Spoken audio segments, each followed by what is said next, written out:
Hi all, welcome to Module 2. This week we're talking about conflict framing and organizational discourse. So last week we introduced this idea that people have different perspectives in a conflict. That seems kind of straightforward. Well, framing is a concept that helps us make sense of what those perspectives are and how we can look at them in a conflict situation. So what is framing? Framing is a process of drawing boundaries around something. The metaphor is like a picture frame on a wall. It draws attention to what's inside the frame rather than what's at the outside of the frame, right? We look at the picture rather than looking at the wall. Framing orients us by indicating what's important, what's at stake. So frames are ways that we make sense of a situation. They're manifestations of our perspectives. So traditional work on framing used the metaphor of a picture frame on a wall, like I just did, that surround a piece of art. The frame creates a kind of boundary and tells the viewer kind of what to notice, what to look at, what matters, and so on. Framing can be really intentional. So if we continue with the metaphor, I think of a couple of more kind of contemporary examples. One is cropping digital photos. Do you ever take photos with your camera or your phone or something like this, and then look at it later on the screen and think like, oh, I want to change it in some way, right? I do this all the time. I take photos, there's something I don't like, and I'll crop it to make it how I want. Maybe my phone was a little tilted and I have to adjust the orientation of the shape of the photo. Maybe something in the background is kind of distracting. Or maybe, a couple of the people in the picture look really good and one person has their eyes closed and has some sort of dumb look on their face. Or maybe it's even someone I don't really like and they made their way into their photo. I don't really want them there. So I might zoom in on what I think is good and just crop out the rest, right? So I'm intentionally choosing how to frame the meaning of that image. I'm presenting a partial picture of the moment, and I'm doing that with an idea of what I think matters and what I think photos should be like. Okay, so the second sort of example here, I think about times when I've been at like a party or an event and it had these big picture frames that you hold up around you and your friends and take a photo. Have you ever seen those? So inside there's always this group of people and they're smiling and someone's holding up the frame around people's faces, right? And we kind of know that's what we're supposed to do with those frames. It would seem weird to us if someone put the frame like around their knees to take a picture of their feet, or if they just propped the frame up against a wall and took a photo of the wall, right? That would strike you as kind of odd.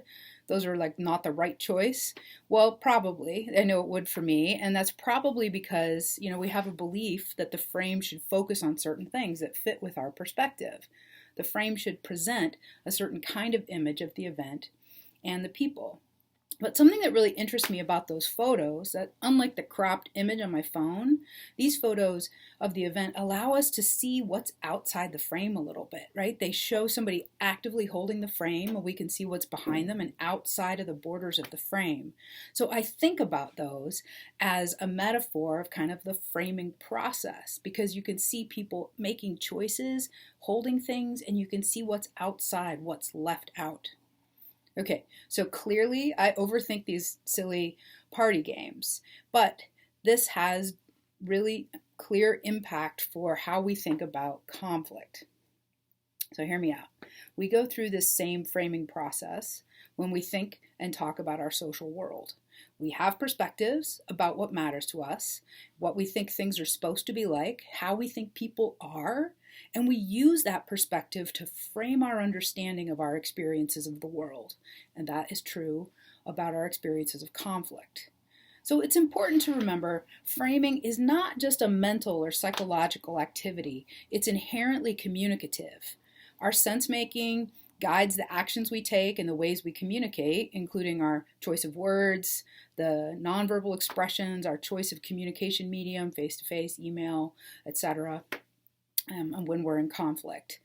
When we talk about events like conflict, we use words that not only show our perspectives, but also have a tangible impact on what we think should happen.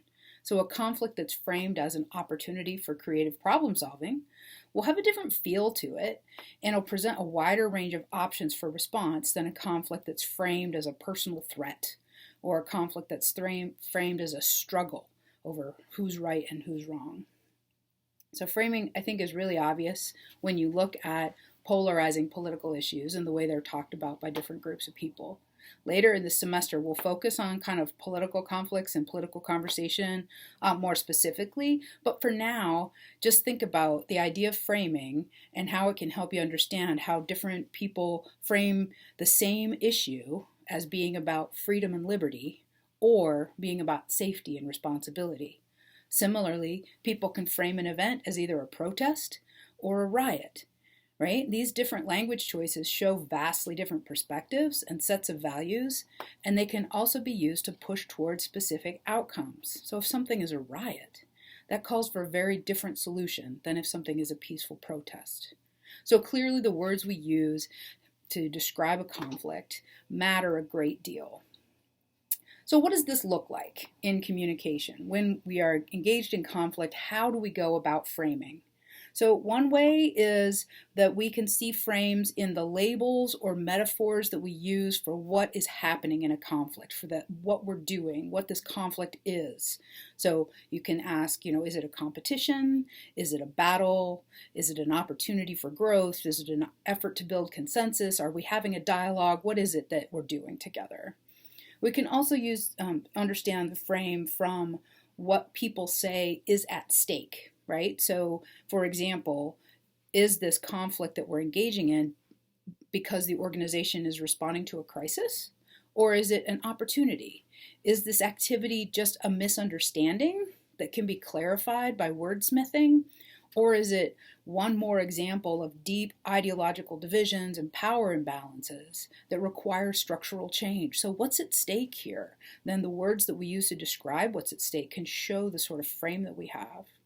We also see framing in the way we talk about ourselves and our own actions and the way we talk about other people and their actions. So when we talk about the conflict, how do we describe who is right and wrong? What caused the conflict and why did people do what they did? Is there malice involved from our perspective? Do we see this as being malicious? Did we think somebody overreacted? Or is someone being too emotional or being insensitive and not taking things seriously? These language choices really matter, not only because they portray our mental state, but because they create a framework for conflict in the interaction. So frames not only talk about the conflict, but also the people involved and the relationships. One thing that mediators do is to try to understand the frames in use during conflict and see if there's a way to reframe what's happening to find a successful path forward that everybody can buy into or at least understand in the same way. To build some sort of common frame for understanding can be a really helpful mediation tool. We'll talk more about this when we talk about conflict mediation and resolution in a few weeks. But this week gives you a sense of this kind of introduction to the ideas that will help set the stage for that. So the readings this week give you an overview of framing and then a couple of specific examples of research on how framing occurs in organizational settings. Hopefully these give you a pretty solid foundation in understanding what framing is and seeing framing as a communication process, and also can help you think about how you might frame conflicts and what kind of framing you see others doing. Okay, that's it for now. I look forward to hearing your reflections on this week.